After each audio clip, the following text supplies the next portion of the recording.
Nobody in that room was supposed to question her twice. Third, to 4 years, 6 combat deployments, for wars across 3 continents. Rear Admiral General Harrison Webb had looked into the eyes of men who had survived things that had no right to be survived, and he had never once flinched.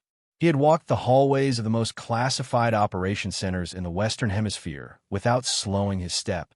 He had signed orders that rearranged the geography of conflict zones, and he had done it without pausing to pour his second cup of coffee. The man was built from certainty, the way mountains are built from pressure, slowly, completely, without apology. Nobody questioned Harrison Webb's judgment, not in 34 years. And yet, the moment she walked through that door, he stopped mid-sentence. His jaw didn't drop. That wasn't his style, but his jaw tightened in a way his aide had never seen before. And the sentence he had been delivering to 3 senior officers simply ceased to exist, as though the words had evaporated somewhere between his mind and the air. She was 28 years old. She was carrying a M82 A1 in a drag bag over her left shoulder and pinned to the inside collar of her jacket. Not displayed, not flaunted, pressed against a fabric where only she could feel, it was a sniper qualification pin that had not been awarded to an active field operative in this particular theater in 11 years. The last person who earned it was already dead, and that person had been the only one who ever believed she could do this. Nobody in that room could answer the question Webb was about to ask. But by the end of this story, you will understand exactly why his hand went still the moment she set that rifle case on his conference table without being asked, without permission, without blinking. If this story grips you from the first sentence, consider subscribing and following the channel. More stories like this are coming, and you won't want to miss them. Drop a comment with the city or country you're watching from right now. I want to see how far this story reaches because stories like Hayes deserve to travel. 3 months before the conference room, the range at Fort Bragg smelled the way it always smelled in November. Diesel from the generator trucks on the east perimeter. Cold earth turned up by recent rain and a particular sharp bite of propellant that no amount of ventilation ever fully cleared. Captain Nadia Reeves had been lying in the same position for 4 hours and 17 minutes. She had not shifted her weight. She had not flexed her fingers. Her breathing had settled, sometime in the second hour, into a rhythm so shallow and controlled that Corporal Denny Marsh, watching through a spotcope 11M to her left, had twice leaned forward to check if she was still conscious. She was more conscious than anyone else on that range. The target was a steel plate 12 in X12N at a measured distance of 2,189 m. That is not a standard range distance. There is no standard range distance that reaches 2,189 m. The Army does not officially train for shots at 2,189 m because the Army officially considers that distance to be beyond reliable engagement range for any man-portable system. The man who had set this target had done it precisely because of that word reliable. He had wanted to know what existed on the other side of reliable. He had spent 23 years finding out. And what he had found was that the boundary between possible and impossible was not a wall. It was a mirror, and what it reflected back at you was not the target. It was you. That man was Master Sergeant Elias Reeves. He had been dead for 14 months. Nadia exhaled. The exhale was not dramatic. It was the last 10% of a breath she had been releasing for 40 seconds, disciplined and patient and barely audible above the wind. She held the intersection of that breath, the place between out and in where the body is perfectly still, where no muscle is expanding and no muscle is contracting. The half-second window that snipers call the natural respiratory pause. And in that window, she pressed. The Barrett M82 A1 speaks in a language that is not about subtlety. It is a 0.50 BMG, round, traveling at 2,910 foot pulse, carrying 13,350 FTLB of energy at the muzzle. When it fires, the sound arrives a full second and a half after the round has already reached its destination at shorter distances. At 2,189 m, the round was already through the air and into the steel before anyone standing beside the gun had fully processed the sound. The plate rang like a cracked church bell.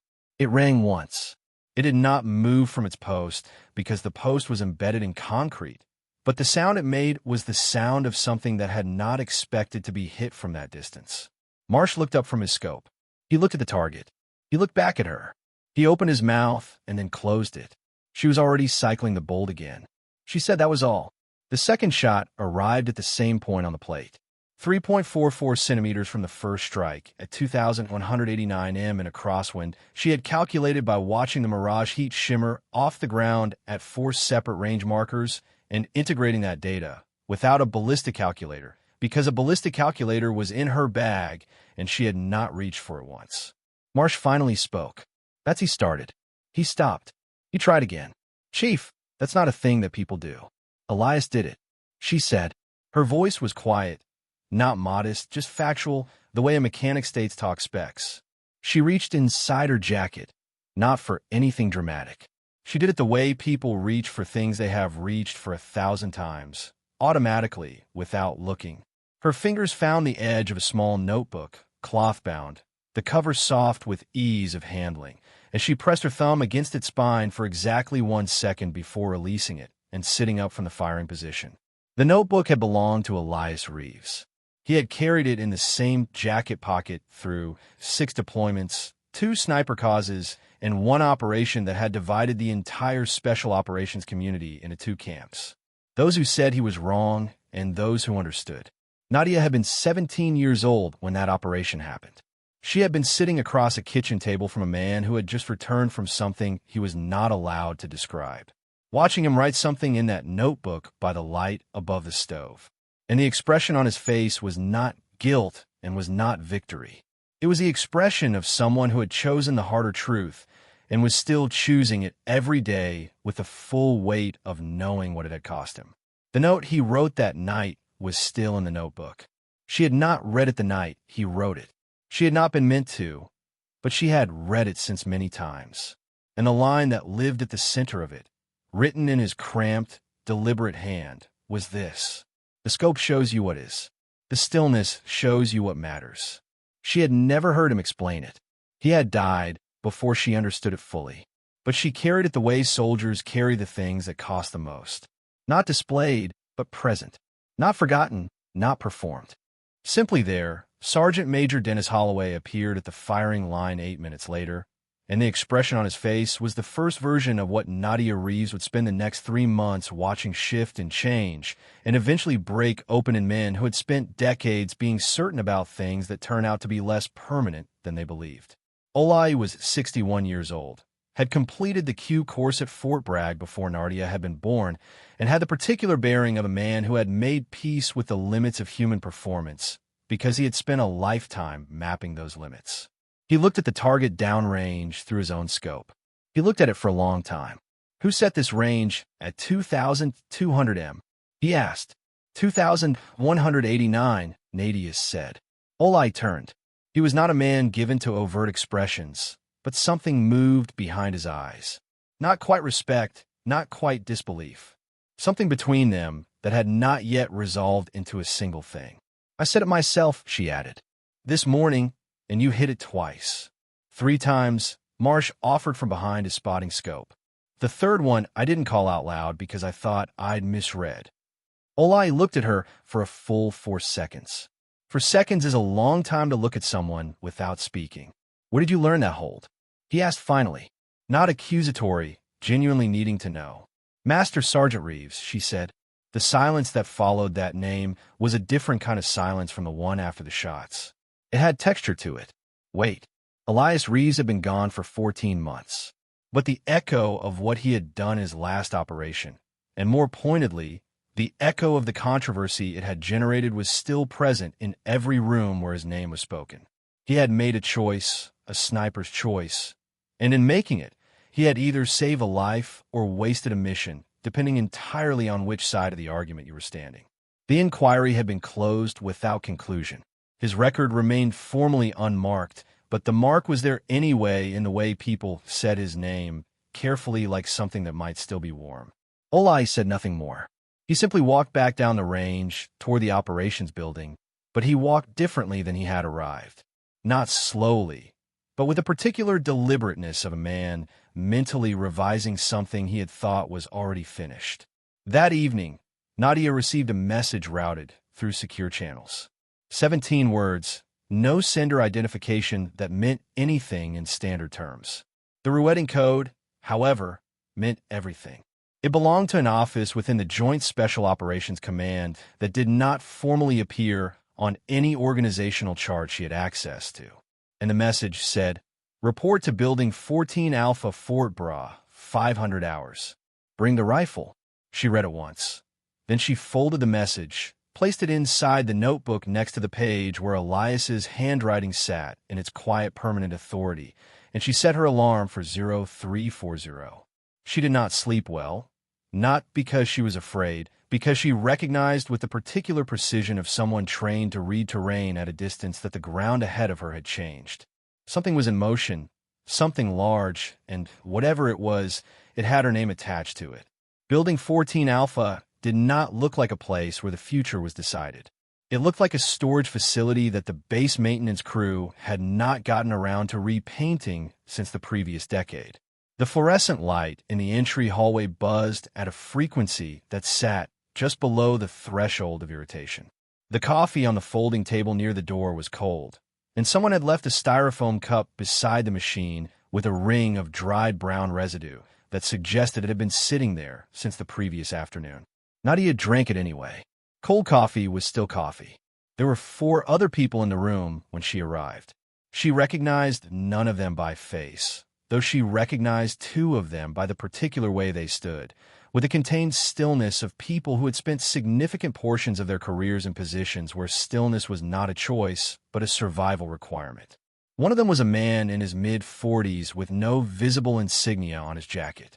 The other was a woman Nadia estimated at 35, with the kind of economy of movement that spoke of extensive field experience and the kind of calm that comes not from absence of feeling, but from having long since learned to root feeling somewhere useful. The 5th person entered 3 minutes after Nadia.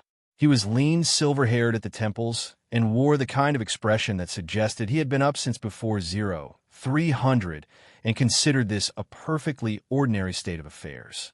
He carried a manila folder that was visibly thin, not because the subject was simple, but because the people who prepared it had been extremely careful about what went on paper. He placed it on the table without opening it. I'm Colonel Harrove, he said. No rank theater. No pause for acknowledgement. What I'm about to tell you is classified at a level that means you don't discuss any component of it with anyone not in this room. Not your team leads, not your unit commanders, not your families. This classification does not have a standard compartment name. That itself tells you something. He paused, not for effect, but because he was choosing the next word with the precision of someone who understood that in this particular context, imprecision was its own kind of danger. We have a problem. The problem has a name. The name is Staff Sergeant Marcus Cole. The name did not land quietly in Nadia's chest. It landed the way a stone lands in still water, with a disturbance that spread in concentric rings before she could stop it. Marcus Cole had been trained by Elias Reeves. He had been for 2 years before the controversy and the inquiry and the 14 months of silence the closest thing to a peer Nadia had ever encountered in her specific discipline. They had not been friends. They had been rivals in the truest professional sense. Each of them pushed further by the existence of the other, each aware that the other occupied the same rare and narrow space of ability. She had not seen him in 2 years. She had not tried to. Cole has been identified, Harrove continued, as the source of a series of intelligence compromises that go back approximately 22 months. The compromises are specific. They relate to the positioning and movement schedules of 3 separate precision assets in theater. Assets whose identities are not being shared in this room. 2 of those assets are now dead. 1 is still operational, and we believe Cole's handlers are aware of that individual's current position. He opened the folder for the first time. He slid 1 photograph across the table. Cole is now operating as a contractor loosely defined for a network with connections across 3 jurisdictions. He has not been captured because he is operationally still exceptional. He knows how we look for people like him because he was one of the people who built the methodology. Nadia looked at the photograph. It was Marcus Cole, taken from a distance. Thermal processed, standing on a rooftop in a city she recognized but was not going to name aloud. He was looking through a scope. He was even in a thermal photograph, unmistakably himself. The way he held a rifle, the precise angle of his shoulder, the stillness, the same stillness. She understood then fully what she had suspected since the message arrived the previous evening. This was not a briefing. This was a selection. Why me? She asked. Hager looked at her steadily. Because you're the only active operative in this command who trained under the same system, using the same methods at the same level. You know his tendencies. You know his patience thresholds. You know what he does when he believes is undetected. He paused, and because the asset still in the field specifically requested you. The room was quiet for a moment. The fluorescent light bust. She could feel the notebook against her ribs. Who is the asset? She asked. That information becomes available to you at mission acceptance, Harrove said. She looked at the photograph again. She thought about the last time she had stood on a range beside Marcus Cole. Both of them shooting at targets that were not targets. Targets that were ideas, limits, the edges of what a human being trained long enough and seriously enough could reach. She thought about the way he had looked at her after she outshot him for the first time, and how his expression had not been angry or resentful. It had been something closer to relieved, as though being surpassed by someone who was serious about it was better than remaining unchallenged. She thought about what Elias had said about Marcus once in the kitchen by the light above the stove. He's the best I've ever trained, except that I'm not done training you yet. She thought about the fact that Marcus Cole had, by the accounting of the photograph and the folder and the 2 dead assets, taken everything Elias had given him and turned it into a tool for the opposite of what Elias had meant it to be. She thought about the pin inside her collar, the weight of it against her skin. I accept, she said the same way she had said again at the firing range. The same quiet, the same weight. Hargrove nodded once. He slid a second document across the table. There is one additional component to this mission that you will need to understand before we proceed to operational specifics. She looked at the document. She read the first 3 lines. She read them again. General Webb is the mission authority. Pro said all operational parameters require his sign-off.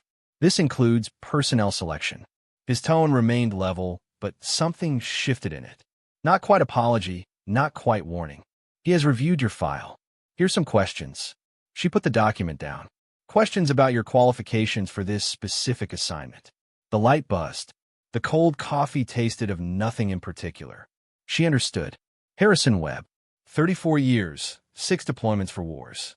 Harrison Webb had questions about whether a 28-year-old woman whose mentor had been the subject of a closed but not resolved inquiry was the right choice for the most sensitive precision mission his command had authorized in 22 months. His questions were not petty. They were not born of ignorance. They were the questions of a man who had carried enormous responsibility for a very long time and understood exactly what happened when the wrong person was chosen for the wrong mission. His skepticism was reasonable. That made it in its own way harder. When do I meet him? She asked. Tomorrow morning, Hagros said. He'll be expecting you to convince him. She reached into her jacket. Her fingers found the notebook spine. 1 second. She released it. I'll be there, she said. The drive to the secure facility took 4 to 7 minutes. She spent them in silence, watching the road, doing what Elias had called pre-quiet. Not meditation, not visualization, not any of the language that had grown up around the concept of mental preparation. Just silence, deliberate, and inhabited the way a scope is inhabited before a shot, fully without reservation, with everything unnecessary set aside. Elias had nodded words for most of what he taught. He had demonstrated, and then he had watched, and when she got it right, he had said nothing because saying nothing was his version of the highest acknowledgement. She had taken years to understand that. She had taken even longer to stop wanting more than that. She thought about the last conversation she'd had with him. It had not been the kind of last conversation that felt significant at the time. He had called on a Tuesday afternoon, 3 weeks before the operation that would end his life, and it had talked for 11 minutes about wind calculations at altitude and the particular way thin air above 9,000 feet changed the behavior of the 050 BMG round. And At the end, he had said in that voice that made everything sound like a simple observation. You're the only one I've trained who gets genuinely quieter when things get harder. Most people get loud internal noise. You go still. Remember that stillness is not a gift. It's an argument. It argues back against everything that says you can't. She had written it in the back of her own notebook that night, in her own handwriting. She had not needed to write it down. She already knew it. But some things needed to be written, not to be remembered, but to be honored. The facility appeared around a curve in the road. A concrete structure built for function and nothing else, with a flag outside that moved in a wind that hadn't fully decided its direction. She stepped out of the vehicle, adjusted the drag bag on her shoulder, and walked toward the entrance. General Harrison Webb was already inside. She could see him through the reinforced glass of the outer corridor, standing with his back to the door, hands clasped behind him, looking at a map on the wall with the focused attention of someone who was not looking at the map at all, but using it as a surface to think against. He was bigger than his photograph suggested, not tall so much as dense, the kind of physical presence that came from decades of physical commitment to a standard that never lowered. His aide, a young captain whose name Tagadia didn't catch, opened the door without speaking. Webb turned. He looked at her for 4 seconds, the same 4-second measure. His eyes dropped for a fraction of a moment to the drag bag on her shoulder, then back to her face. "Captain Reeves," he said. "General," she said. "Who are you?" he asked. The words were direct, not hostile. The question of a man who needed a true answer, not a biography. She did not flinch. She did not reach for credentials or citations or the language of resume. She set the drag bag down on his conference table, not carefully, not gently, but with the calm authority of someone setting down a tool that belonged exactly where she was putting it. And she looked at him. "I'm the person who can find Marcus Cole," she said. "And I'm the person who can stop him without destroying the one asset he doesn't know we still have in the field." Webb's jaw tightened, not in anger, an involuntary way of a man whose assessment is being revised in real time and who is not yet ready to let that revision finish. "Harrove tells me you train under Reeves." He said yes. Elias Reeves. Yes. Something moved in the room, not as something heavier. The inquiry into his last operation concluded without formal finding. Webb said his voice was neutral. The neutrality of a man who had opinions about that inquiry, but had learned to separate his opinions from his operational requirements, which means his record is clean. Which also means, and here his voice shifted by approximately 1 degree towards something that was not quite an edge, that what he chose to do in the field that day remains officially undefined. Undefined means I don't know if it was wisdom or breakdown. Nadia held his gaze. She knew what he was asking. He was asking whether her loyalty to Elias Reeves's memory had shaped her judgment in ways that would make her an asset or liability. He was asking whether she was the product of good training or the product of a complicated man's unresolved legacy. The question was fair. The question deserved a real answer. "Sir," she said with respect, "by the end of this mission, you'll know exactly what it was." She reached into her jacket. She extracted the notebook, not hurriedly, not ceremoniously, and placed it on the table beside the drag bag. Then she opened the drag bag and began the systematic assembly of the Barrett M82A1. She did not ask for permission. She did not explain what she was doing. Her hands moved with a precision that was not performed.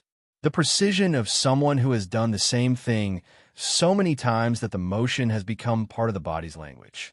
Like breathing, like standing, like the particular way a human voice drops when it's telling the truth. 14 seconds. That was the assembly time. She knew it was 14 seconds because Elias had timed her the first time she did it correctly, and she had been working since that day. On the 14, Webb watched the entire 14 seconds without speaking. When the rifle was assembled, bipod deployed, scope mounted, the massive .050 caliber barrel pointing with its particular gravity toward the far wall. He looked at it for a moment. Then he looked at the notebook. Then he looked at the pin she had not shown him, the one pressed against the inside of a collar where he could not yet see it, though something in his expression suggested he was aware of something he hadn't placed yet. "Hog Grove tells me," he said slowly, "that you hit a target at 2,189 m twice." 3 times, she said. The third one Corporal Marsh initially declined to call. Something happened in Webb's expression that was not a smile, but contained the structural elements of one. His aide standing near the door had gone very still in the way that people go still when they are witnessing something they will describe in detail to their colleagues later. The current confirmed record for a successful long-range precision engagement operational context is 3,540 m. Webb said that record stands. I know, she said, you're not here to break records. He said no. She said, I'm here because Marcus Cole is operational at a range that makes conventional interdiction impractical in terrain that makes approach on foot as 72-hour minimum and in a window that closes in approximately 91 hours from this morning. She picked up the notebook. She opened it to the page where Elias's handwriting sat, and she turned it so Webb could see the line, the one that had lived in her chest for 14 months. She did not read it aloud. She let him read it. The scope shows you what is. The stillness shows you what matters. He read it. He read it a second time. The color that drained from his face did so from the forehead fast. She watched it the way she watched wind shifts clinically without judgment. And it was not fair. It was recognition. The recognition of someone who has just understood a geometry that was invisible to him a moment before. He looked up from a notebook. He wrote that. Webb said it wasn't a question. Yes. When? The night before the operation. She said the one the inquiry was about. The room was completely silent. The aide near the door appeared to have stopped breathing. Webb set the notebook down with a care that was different from the care of someone handling a document. It was the care of someone handling something that had weight beyond its physical weight. Sit down, Captain, he said. His voice had changed, not softened. Exactly. Resolved. The way a lens resolves when the focus ring finds the right position and everything that was blurred becomes simply clay. I need to hear everything you know about Cole's current positioning methodology. She's Saturday. She set the notebook to her left, the M82 to her right, and she began to talk. Her voice did not rise. Her hands did not move. And in the quiet of that room, in the cold light of a building that smelled of concrete and old machinery, something that had been a question began for the first time to become an answer. 48 hours. That was all the time left. She could feel it in the particular tension of the air. The way the information in Hogro's folder had aligned itself in her mind into a shape she recognized. The shape of a window that was closing, and behind it, a situation that would not forgive a late arrival. But there was something else. Something Harrove had not yet told her. Something she had registered in the 3 lines of the second document before he had redirected the conversation. Something in the wording that did not fully align with the stated mission. A detail that sat wrong. The way a rifle sits wrong when it hasn't been zeroed to the shooter. Technically functional, but often a way that only the person holding it can feel. She had not asked about it yet. She was waiting the way Elias had taught her to wait. Not passively, not with patience as a virtue, but with the active intelligence of someone gathering data before speaking. Because in her world, the question asked too early was the question that warned the wrong person. There is someone inside this building, inside this command, who had been feeding information to Marcus Cole for 22 months. Hargrove had not said so. The document had not stated it. But the shape of the intelligence failures, the specific nature of the compromises, the fact that Cole had known exactly when to move and where the assets were positioned, these things did not emerge from external intelligence alone. They emerged from proximity, from access. She pressed her thumb against the spine of the notebook once, without taking it from the table. The scope shows you what is. The stillness shows you what matters. She was going to need both. She thought in the next 48 hours she was going to need both more than she had ever needed anything. The formal qualification assessment was not on any schedule she had been given. Webb called for it 22 minutes into their conversation. Without announcement, without explanation, he simply stood, walked to the far end of the room, pressed the code into a panel she had not noticed beside the secondary door, and said, "Follow me." His aide stayed behind. That was the first signal. When Harrison Webb moved without his aide, the next thing that happened was not procedural. The room beyond the secondary door was long and low-ceiling, lit by blue-white strip lighting that gave everything a quality of absolute definition. No shadows to hide in, no warmth to soften the edges. It smelled of gun oil and recirculated air. At the far end, an integrated target system had been configured. She could see this before she fully entered the room, reading the layout and the way she read terrain, distances, obstacles, sightlines, variables. The system was running. 3 targets were active. Distances, she estimated before looking at the readout on the side panel of 600 m, 1,100 m, and 1,847 m. The last one positioned through a series of angle baffles that meant the direct line of sight was partially obscured and the round would need to pass through a gap of approximately 14 centimeters between 2 steel plates to reach it. At 1,847 m, through a 14 centimeters gap, she looked at Webb. He had his arms crossed and was looking at the target system with a particular expression of a man who has set a problem and is genuinely uncertain of the outcome. Not performing uncertainty, but experiencing it. That was the second signal. He had not arranged this room in advance. He had accessed a facility that existed for exactly this purpose. He had done this before. The question was whether anyone had ever satisfied it completely. Rules, she said. No rules, Webb answered. Only results. She returned to the main room. She carried the M82 by the grip, the bipod folded, the weight of it across her forearm with the easy familiarity of something that had been part of her body's vocabulary for 6 years. She set it at the firing position, a low concrete ledge designed for exactly this, worn smooth by the number of arms that had rested there before hairs. And she did not hurry. Hurrying at this point would have been a statement of the wrong kind. She settled into position. The cold of the concrete came through her jacket, familiar and focusing. She took 3 breaths of medium depth.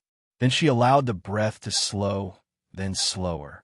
The third target, the 1,847 m gap shot, was visible only as a sliver of reflective material between the 2 baffle plates, a line of light no wider than a finger at this distance. She watched it. She let her vision rest on it without forcing attention. The way Elias had taught her to look at things she needed to understand without demand, without urgency, because the eye under pressure reaches for shortcuts and shortcuts at this distance with a difference between data and assumption. The wind in the contained space was minimal, but not zero. There was a ventilation current moving left to right, generated by the air handling system in the ceiling. She had felt it on the left side of her neck when she walked in. She adjusted 0.44 minutes of angle to the right. She fired the first target, 617 m center. The sound absorbed into the baffled walls without ceremony. She moved to the second 1,100 m. She was slightly high. She could see it before Marsh called it. Though there was no Marsh in this room, only Webb, and Webb said nothing. She noted the correction internally and filed it. 1 click down, she fired again. Center.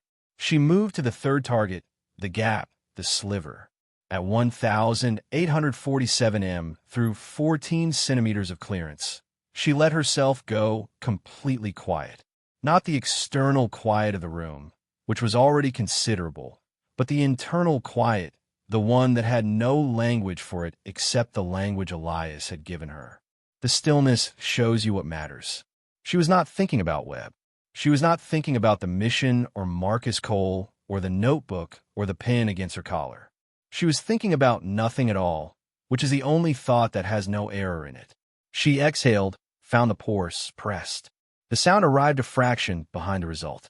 The sliver of reflective material at the back of the target system caught the round and disappeared into a hole she could not see from here, but knew was there with the same certainty that she knew her own heartbeat, which had in the 20 seconds before the shot dropped to 4 to 4 beats per minute. Complete silence. Webb uncrossed his arms. He walked to the downrange readout panel and looked at it for 7 seconds. Then he turned to look at her, and the thing that had not resolved in his expression the first time they met, that suspended jury of assessment and doubt and experienced judgment, resolved not loudly, not with fanfare. The way a night sky resolves into its full depth when your eyes finally fully adjust suddenly, completely, irrevocably. Reeves, he said she was already removing the magazine, clearing the chamber with the same economy of motion.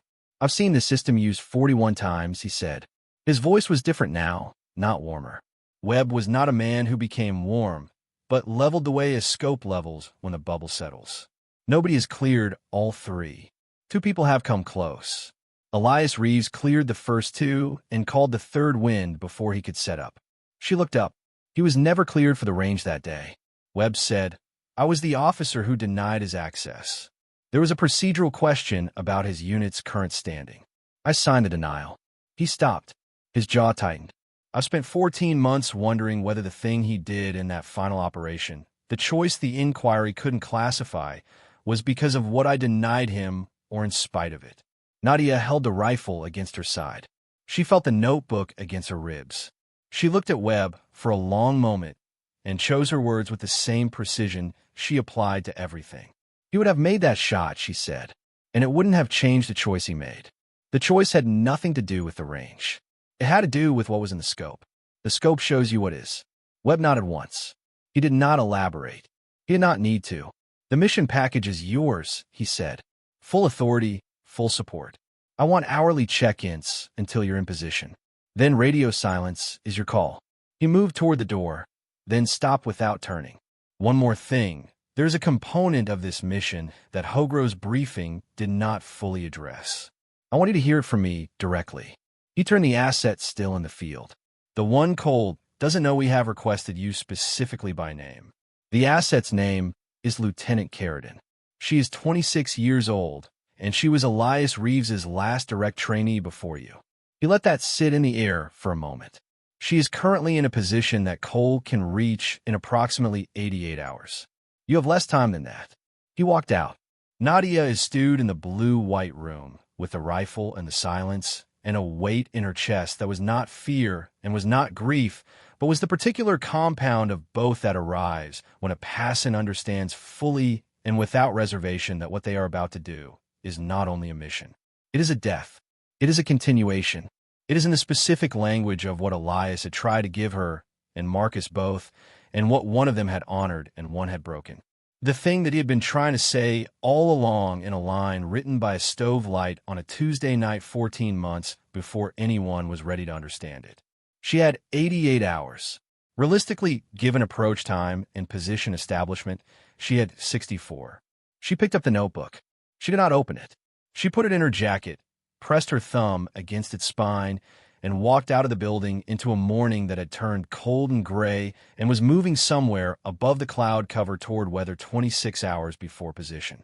The mission package included a detailed terrain analysis of the target area, a ridge system in a geography she was not at liberty to specify at an elevation that averaged 3,200 m above sea level, in conditions that the meteorological brief described as variable to severe with a 73% probability of wind events above 40 kilometers per hour in the primary engagement window.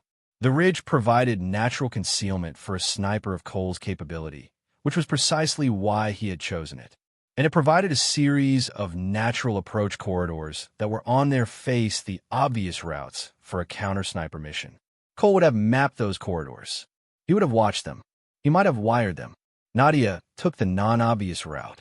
The approach added 11 hours to the timeline and required a vertical climb of 847 m on a face that was not classified as a viable ascent in any operational planning document she had seen. Because the rock type was loose shale over granite, unstable at the surface, and reliable 6 centimeters below, which meant that every hand and foot placement needed to be tested before it was trusted.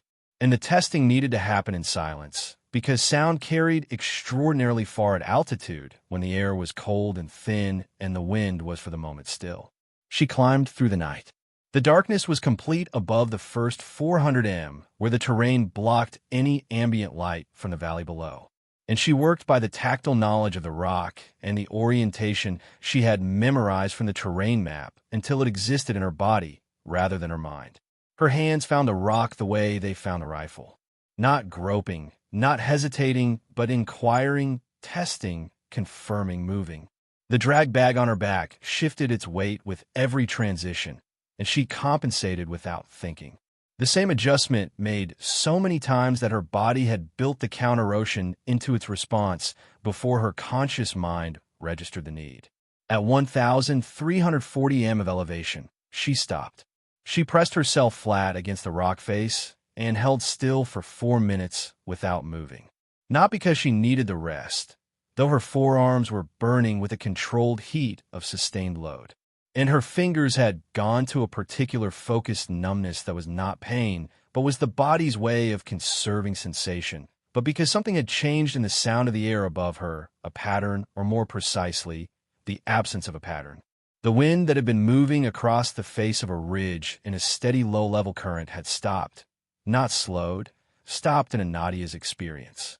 When wind stopped at altitude in the middle of a sustained movement, it was because something had interrupted the airflow, something between her and the ridge line, something present. She waited. She counted heartbeats, not seconds, heartbeats.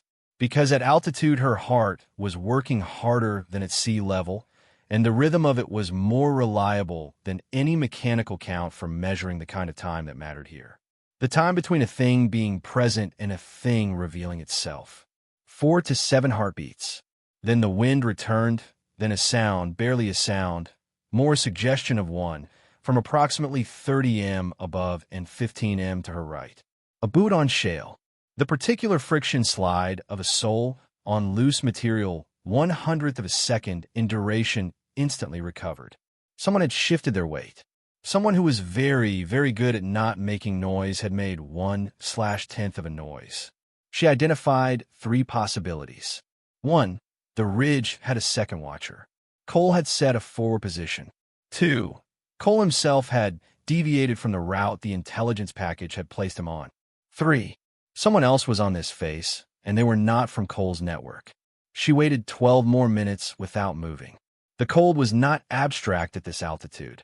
It was specific and invasive, pressing through the layers of her gear with a patient persistence of something that had all the time in the world and knew it.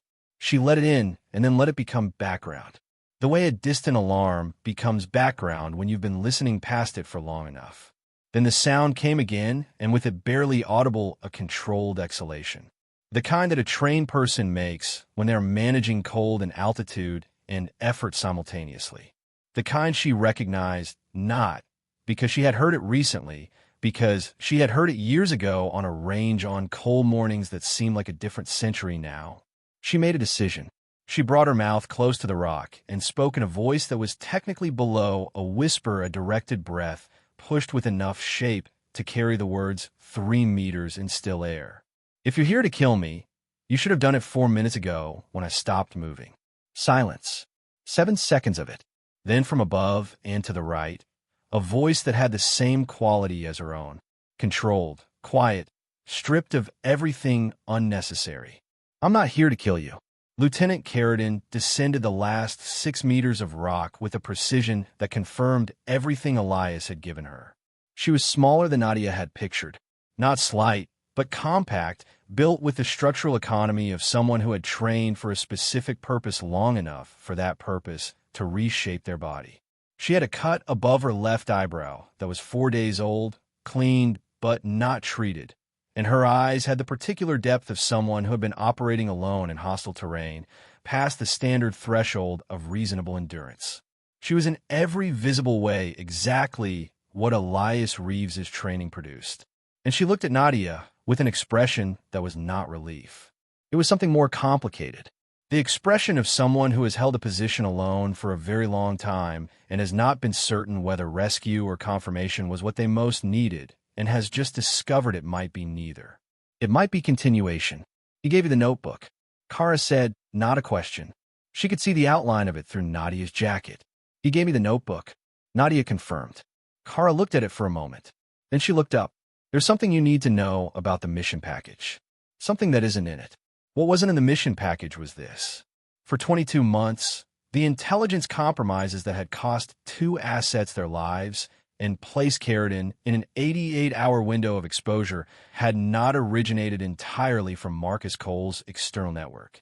They had been enabled, confirmed, routed, and in 3 specific instances, personally accelerated by a source inside the command structure. Not a field operative, not an analyst, a logistics and communications officer whose name appeared on no mission-critical document, because his job was to be the infrastructure through which mission-critical documents moved. Colonel Bradford Sims, 53 years old, 17 years in his current position. The kind of person who had become so thoroughly part of the furniture of command that nobody looked at him directly anymore. He was a background, the mechanism, the processing layer. He had access to communication rouetting at a level that meant he could see the traffic without appearing in any of it.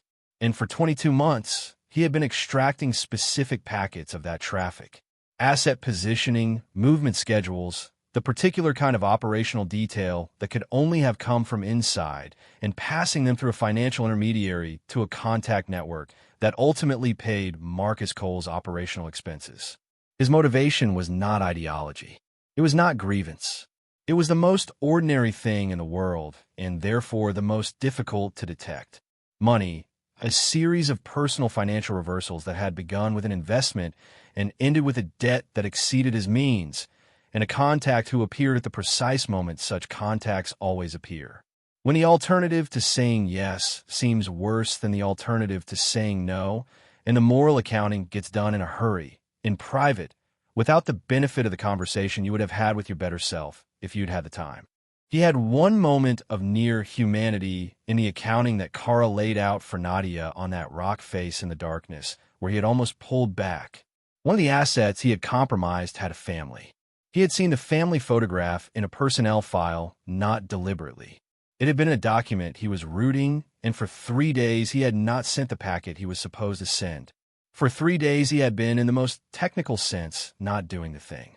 And then the financial pressure had reasserted itself, and the packet had been sent, and the asset had died 6 weeks later in circumstances that the official report attributed to operational exposure. He had attended the memorial.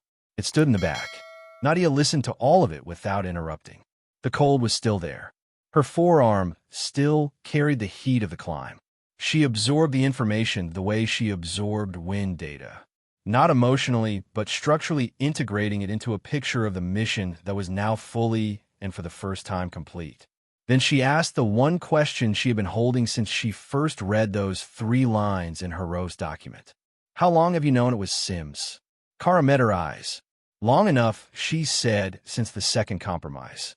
I identified the routing pattern from the field. I reported it up. She stopped. It went to Sims to be routed. The cold said nothing. The ridge above them was dark and still. He knows you know. Nadia asked. He knows someone in the field identified the pattern. He doesn't know it was me specifically. Kara paused. But Cole knows I'm here, and Cole knows I know. Which means if Cole knows, and Sims is feeding Cole, then the clock isn't 88 hours anymore. Nadia said it's whatever Sims' next scheduled communication window is. Kara nodded. Her jaw was tight. Not with Faye. With the precise held quality of someone who has been managing a situation alone for too long and has arrived. Finally, at the moment where the management either works or it doesn't. When is his window? Nadia asked. 18 hours from now. Kara said, give or take. 18 hours. Not 6 to 4. Not 88-18. Nadia calculated position establishment at the Rigel line would take 4 more hours of climbing minimum. Add 2 hours for zero verification and wind pattern mapping at altitude. That left 12 hours. 12 hours in position on a ridge in conditions that were moving towards severe to make 2 separate shots on 2 separate targets. One of which she could not yet see, and one of which was not the mission she had been formally tasked with. She pressed her thumb against the notebook. 1 second released. Show me the route to Cole's position, she said. She reached the ridge line at 0219 hours. The wind, as the meteorological brief had promised, was approaching severe, gusting to 47 km/h from the north-northwest with a temperature of -1 degree Celsius at the exposed crest. She settled into a natural depression in the rock, an irregular bowl about 2 m across and 40 centimeters deep that the wind passed over rather than into. It was not comfortable. Comfort was not the standard she was applying. The standard was sustainable for 12 hours without involuntary movement. It was sustainable. Kara was 23 m to her left behind a rock formation that gave her eyes on a different segment of the approach corridor. Her role was observation and communication, not engagement. They had one encrypted communication device between them, set to transmit only in compressed Bose pulses of 0.3 seconds, designed to be invisible to any standard signals monitoring. Before Kara had settled into her position, she had done one more thing. She had handed Nadia a small device, not standard issue, not anything that appeared in the mission package, and told her what it was and what it had recorded. Nadia had looked at it. She had understood immediately. She had put it in her jacket pocket next to the notebook. Then she had waited. Waiting for Nadia Reeves was not passive. Waiting was the most active thing she did. It was the application of total attention to a situation that had not yet completed its disclosure, with a discipline to receive that disclosure at its own rate rather than pulling at it. Elias had said once, not to her. She had overheard it, that the difference between a sniper and a shooter was not the shot. It was the 10,000 hours of nothing that made the shot possible. The nothing was not nothing. It was everything that didn't announce itself. She waited 4 hours. At 0611 hours in the gray pre-light that preceded the sun at altitude by approximately 40 minutes, the thermal scope on the M82 showed her what she needed to see. Movement 2,247 m to the northeast. A figure in a prepared position. She could see the hide, the careful construction of it, the way it used the natural rock as its primary concealment element and the manufactured elements as secondary. It was a good hide. It was exactly the kind of hide that Elias Ree had taught both of them to build. She recognized the architecture of it the way you recognize a handwriting, not by any single feature, but by the sum of choices, the particular expression of a particular philosophy built into every decision about cover, angle, and depth. Marcus Cole, 2,247 m. She observed him for 11 minutes before he moved again. He was looking northeast, not at her position, not at Carrara's, but at a third location approximately 1,400 m beyond his own position, where the intelligence package had placed Cara Din's cover location before Cara had moved. He had not yet updated his model. He thought he knew where she was. He was in a position from which he could engage that location. He had perhaps 3 hours before the light and angle gave him the shot he was waiting for. She did not have 3 hours in reserve. She had the window she had, and the window was now. But there was the second shot, the one that was not in the mission package. She looked left. Through the thermal scope, she could see at a distance of 847 m, much closer, almost uncomfortably so. A second figure also in a prepared position, also watching the northeast, also with a communications device that was even now being prepared for a transmission that would update Cole's model and give him Carradin's actual position. Colonel Bradford Sims had come into the field personally to make this transmission. She understood why. In retrospect, a transmission from an in the position was harder to trace than one from a fixed facility. He had come forward under the cover of a logistics inspection. He had signed himself out with paperwork that was entirely legitimate. He was in every official sense doing his job. She looked at him through the scope for a long time. She thought about the family photograph and the post-Nell file that he had seen and then looked away from. She thought about the memorial where he had stood in the back. She thought about what Elias had written. The scope shows you what is. What the scope showed her was this. If she took the sim shot first, Cole would hear it. At 847 m, the report was impossible to conceal and would adjust, move, or fire in Carrara's direction before she could reposition for 2,247 m. If she took the Cole shot first, Sims would complete his transmission in the window of her repositioning. Order of operations. The same problem in its fundamental structure as the 1,847 m gap shot through 14 centimeters of clearance in Webb's qualification room. Two things sequential, each dependent on the other, neither forgiving of error. The difference was that the gap shot had been clean geometry. This was not geometry. This was time. She needed Cole first. She needed Sims incapacitated, not killed, not injured, but prevented from transmitting. Within the time it took her to move from one firing solution to the other, and she needed to communicate something to Kara in the same window. She opened the burst device. She sent a 0.3-second pulse. One word, compressed.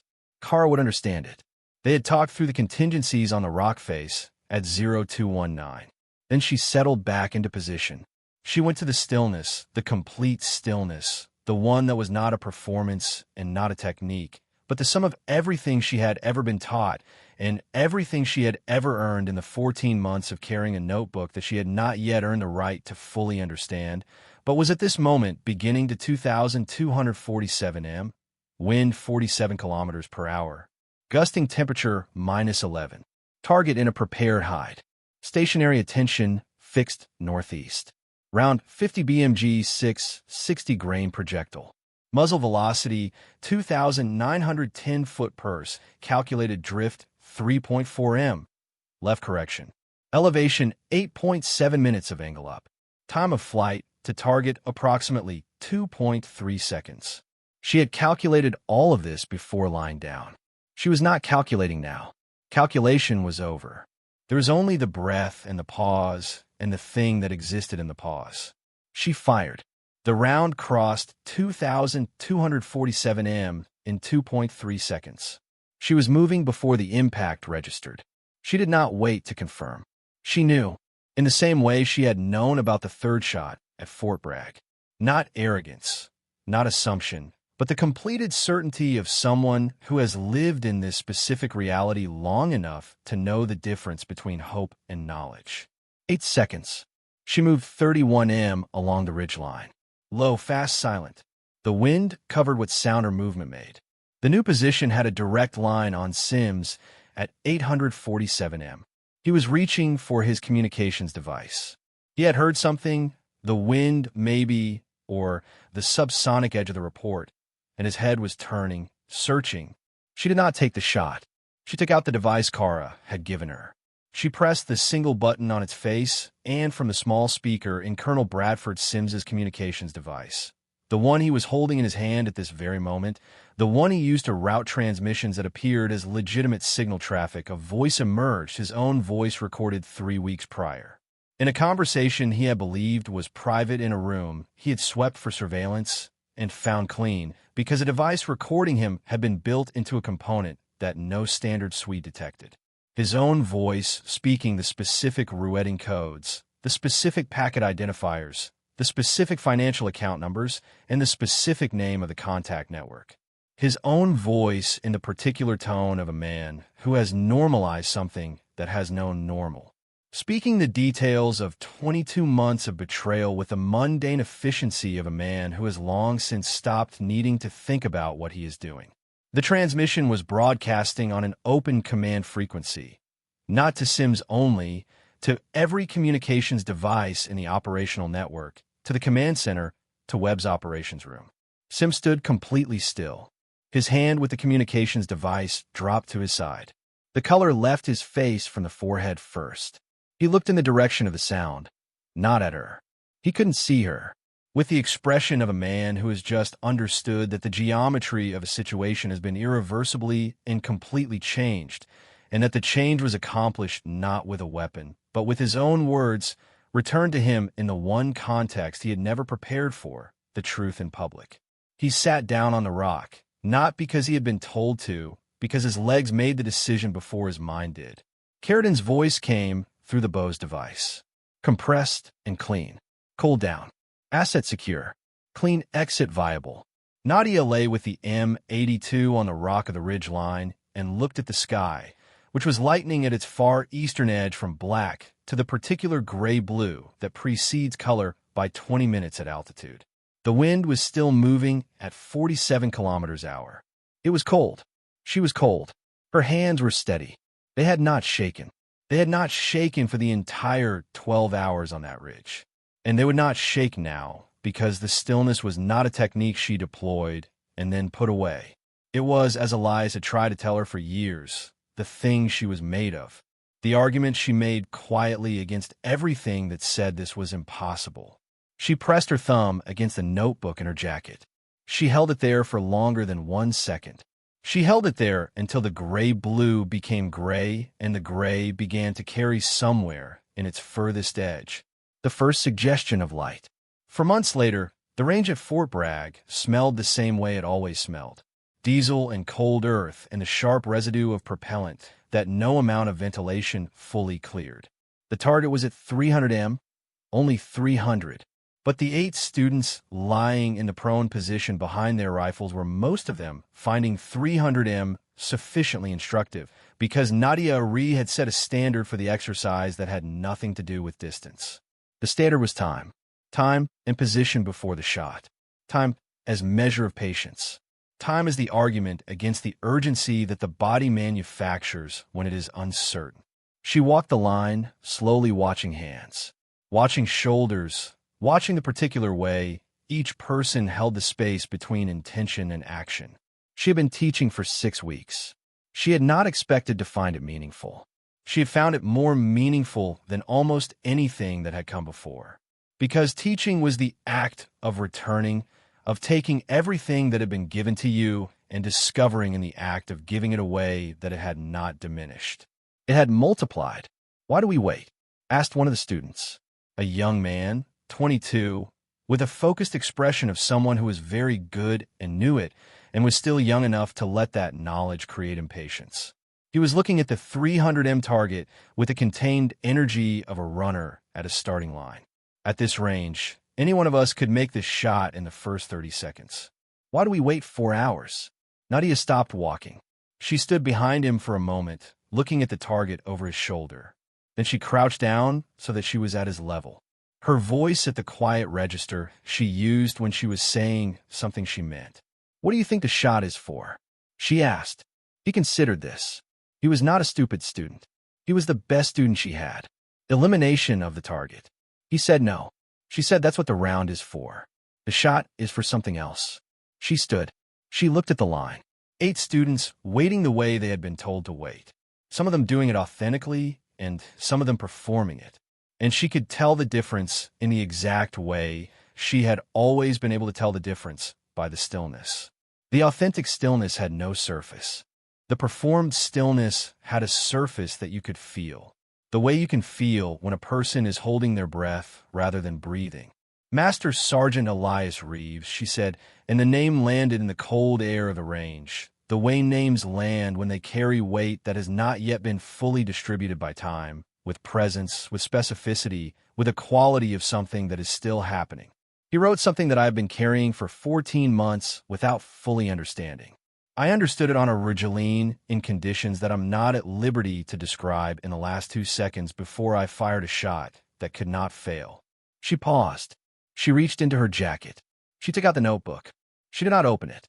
She held it in her hand the way she always held it, with the particular reverence of something too important to be careful with and too central to be careless about. He wrote, "The scope shows you what is. The stillness shows you what matters." The line was quiet. The wind at Fort Bragg was behaving for once like a reasonable partner, present but not disruptive, moving from the west at approximately 9 kilometers per hour, the kind of wind that makes the flags extend without agitation.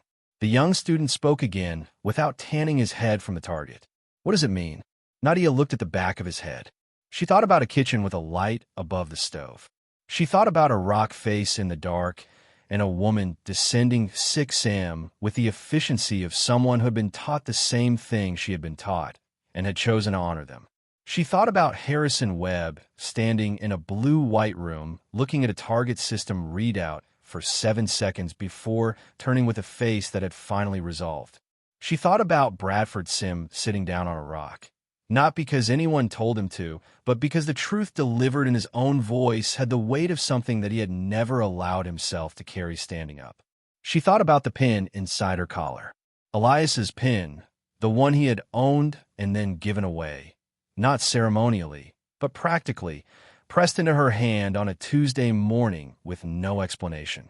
And she had pinned it to the inside of her collar where it touched her skin every day because that was where he had always worn it. Not displayed, but present. Not performed, but real. It means she said, choosing each word the way she chose each placement on a rock face.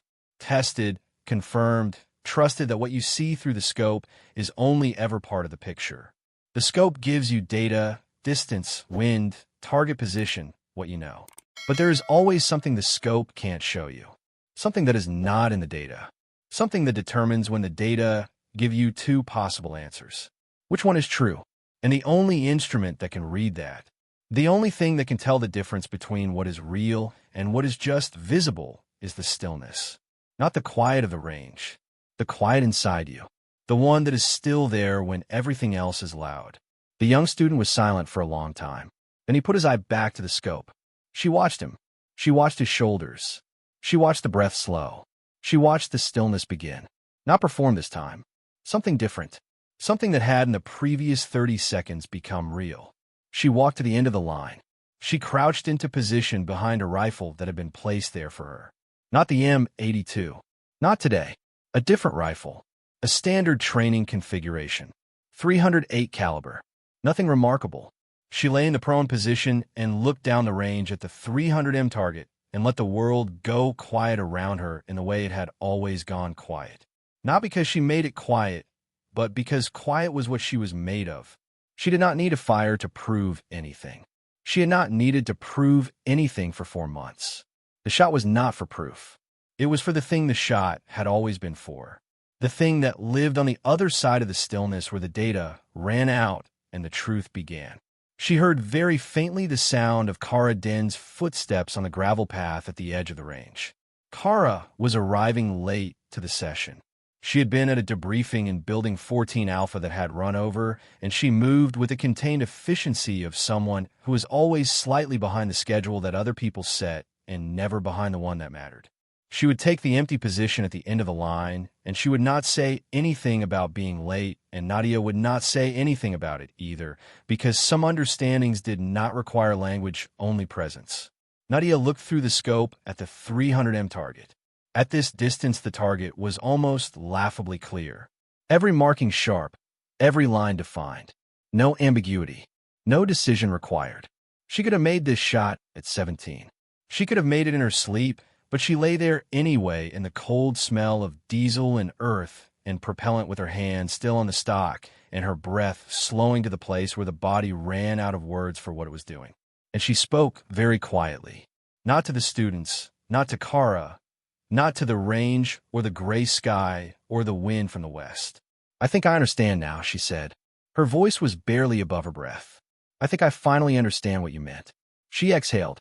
She found the pause, the natural respiratory pause, the half second between out and in where the body is perfectly still and every element that is not the shot falls away. The cold and the noise and the weight of everything that has happened and the uncertainty of everything that is not yet. And in that pause, there was nothing at all, just the stillness and everything it showed her. The shot, when she pressed it, arrived at the center of the target with the clean and unremarkable authority of a thing that was never in doubt. The steel rang once, the same sound as always, the same honest acknowledgement, and then the range went quiet again. The way ranges go quiet after something that mattered, waiting in its patient and unhurried way for whatever comes next. The notebook rested against her ribs. The pen pressed against the inside of her collar. Somewhere above the cloud cover, something that might have been weather and might have been simply the sky continuing its permanent business of being larger than any of the things happening beneath. It moved across the gray in a direction nobody on the range was watching. And in the far distance at the eastern edge of the range, a new target was being carried to its post by a soldier Nardia did not recognize. Someone from a different unit. Someone doing a job that required no knowledge of what had happened on a Regeline 4 months ago, of what had been spoken in a blue-white room or a cold kitchen or a rock face in complete darkness.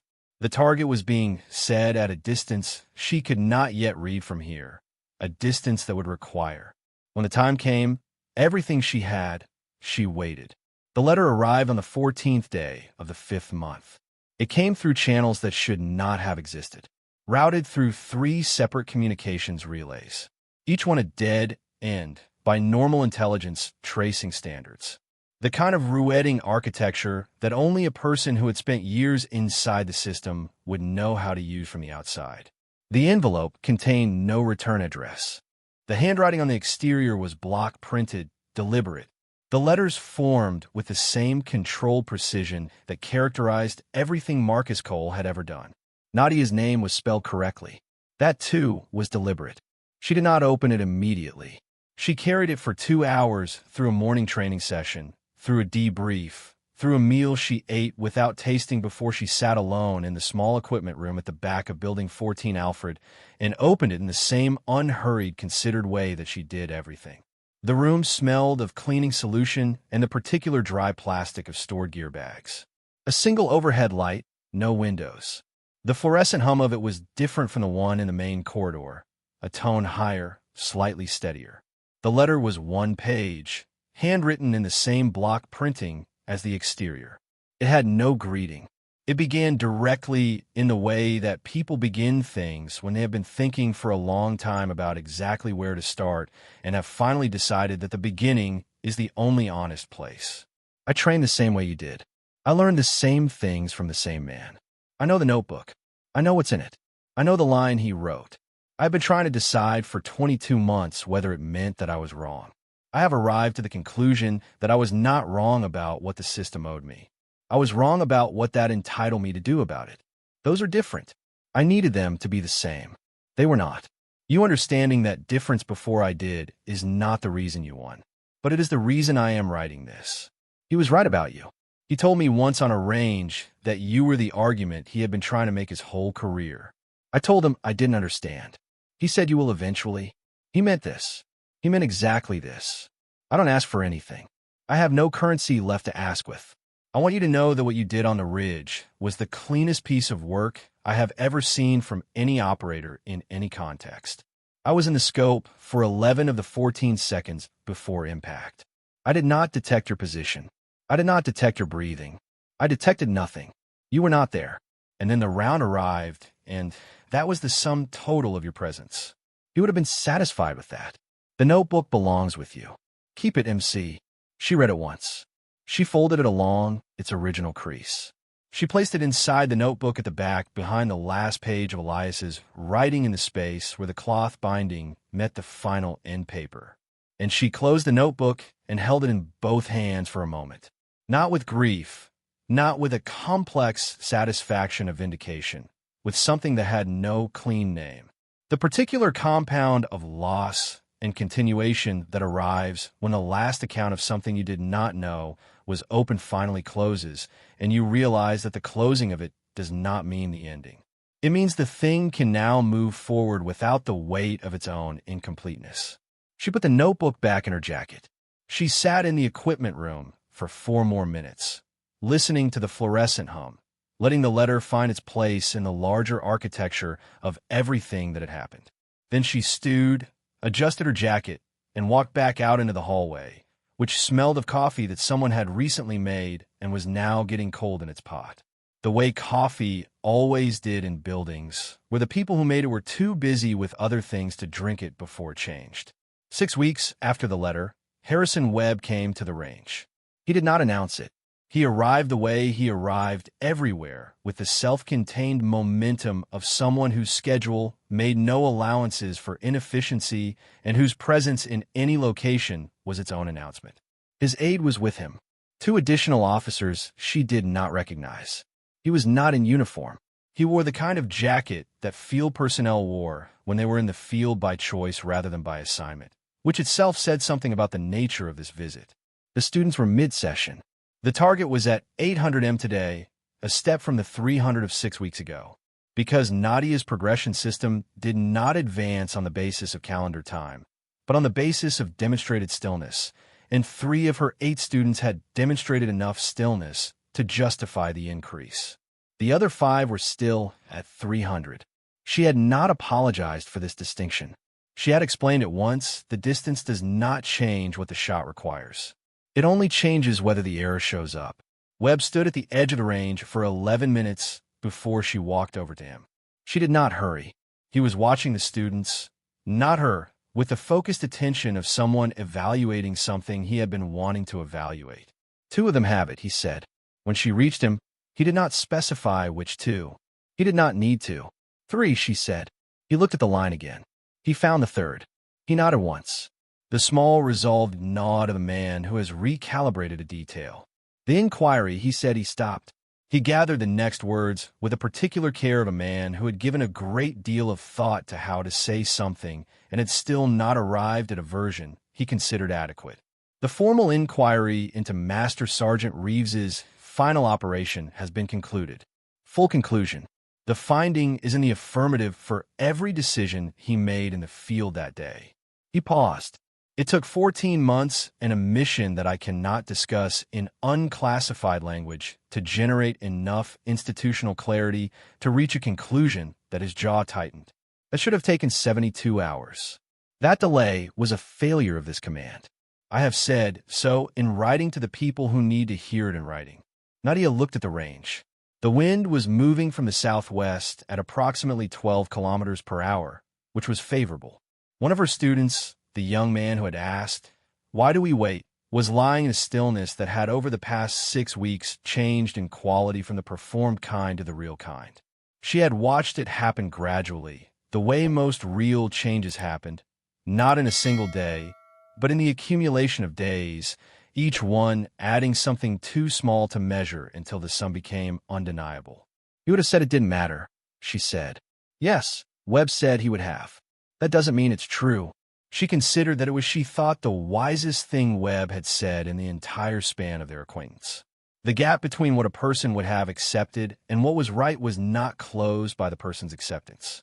It remained, and the people responsible for it remained responsible regardless of whether the person who had been wronged was still present to confirm or deny the weight of it. "Thank you," she said. She meant it simply without performance. Webb looked at her for a moment. "There's a second element." He reached into his jacket, the field jacket, not a formal uniform, and produced a small item. He held it out.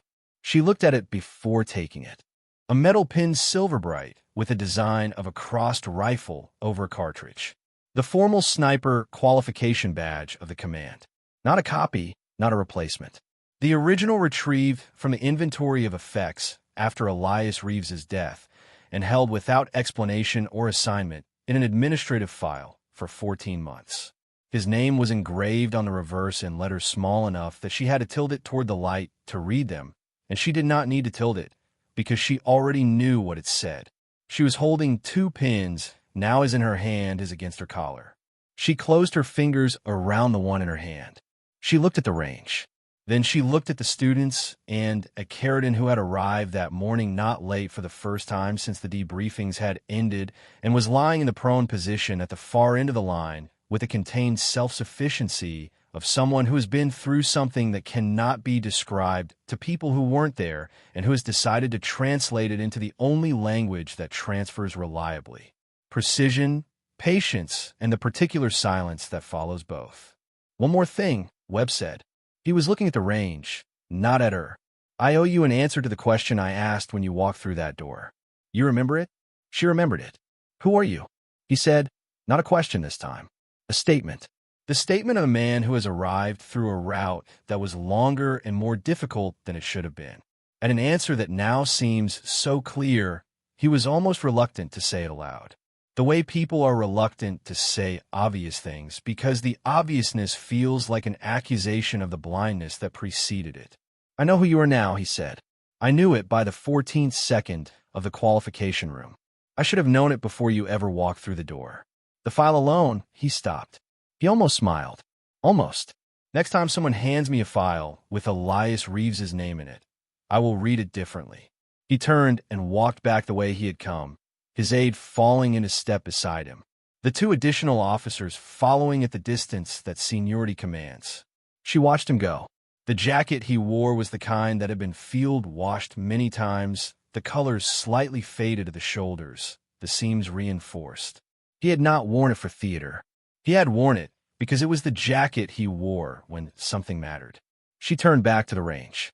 That evening, after the students had cleared and the range had been secured, Carradine sat on the low concrete ledge where the firing positions were set and looked at the empty down range with the expression she always wore when the day's work was finished, and there was nothing left to do but be whatever was left after the work was stripped away.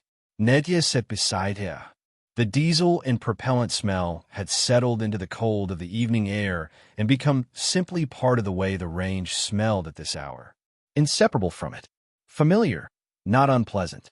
He gave you the pin before the last operation. Karis said it was not a question. She had known for some time. She had been waking up to it. Yes, Nadia said. He gave me a letter. Karis said before the last operation. I didn't know it was the last operation. I didn't know he knew.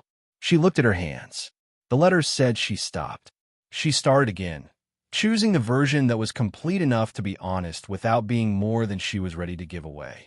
He said that the work we were doing was not about the shots. He said the shots were just the most visible version of the work. That the actual work was the discipline of seeing clearly under pressure. Not just through the scope, but through everything. The noise, the contradiction, the cost that most people who could make the shot couldn't sustain the clarity required to make the right choice about when to make it. She stopped again. Her voice had not wavered. It had the quality of something that had been handled many times by someone who had handled it carefully enough that the handling itself had become a kind of strength. That's what he meant, the scope and the stillness. He was talking about all of it, the whole thing, seeing what is, and then being still enough to know what matters about it.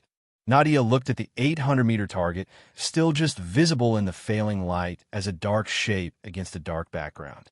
The kind of visibility that made the shot technically impossible and yet remained in the field of view, present, waiting for the light to change.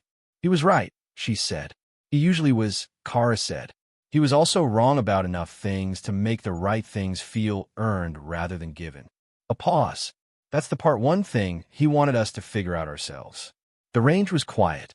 Somewhere beyond the perimeter fence, a vehicle moved along the base road in a direction that had nothing to do with them. The flag at the entrance to the range had stilled with the evening air, hanging vertical and untroubled. The light above them was the particular blue-gray of a clear sky losing its color at the edges. The faux stars becoming possible at the zenith where the darkness was deepest. Nadia took the notebook out. She held it in both hands the way she always held it at the end of days that had cost something real. She thought about the letter from Cole folded inside it. She thought about Webb's pen in her jacket pocket. She thought about the students and the young man who had found his stillness, and the others who were still finding theirs, and the ones who would come after them, who did not yet know this range existed. She thought about a kitchen, a light above a stove, and a man writing something by hand that he intended to leave, not because he was certain of the ending, but because he was certain of the thing worth continuing. She opened the notebook to the back page. Not the page with his line, the page after it. The blank one, the one that had been blank for 14 months, the one she had looked at many times and always closed again, waiting for the moment when she would know what belonged there. She took a pen from her jacket. She wrote 4 words, small and deliberate, in the space below the final line of Elias Reeves's handwriting. She closed the notebook. She did not show Kara what she had written. She did not need to. What she had written was not for showing. It was for carrying. It was the thing she had been working towards since the moment she first pressed her thumb against the spine and felt the weight of everything she had not yet understood. And it was Hayes now, completely in the way that understanding becomes yours. Not when you receive it, but when you finally have something true of your own to add to it. The range was dark. The stars were fully present. The diesel and the cold earth and the residue of the day's work were present too. The way they were always present, unhurried and specific and entirely indifferent to significance. She was still, hey, that was enough. That was, she thought, and the thought arrived the way his voice had always arrived, quiet and direct and without announcement. Exactly enough.